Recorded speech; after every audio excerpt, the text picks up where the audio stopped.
दोस्तों आज हम गाड़ी का ऑयल चेंज करते हैं। देखो यहाँ से खुलती है डार्ट, नीचे से बिल्कुल थोड़ा सा तेल निकला है इसमें।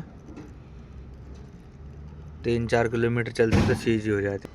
और ये हम ऑयल डालेंगे इसमें कैस्ट्रोल का। ये देखो 316 रुपये MRP है।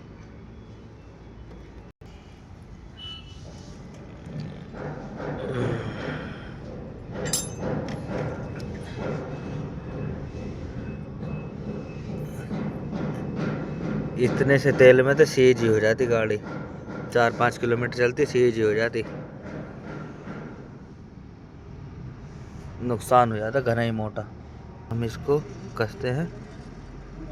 देख डबल स्टैंड पर अभी कितना आलू गिरल, देख इतना आल यहाँ गिरल और देख पूरा पैडल स्टैंड भींगल है। देख भाई कुल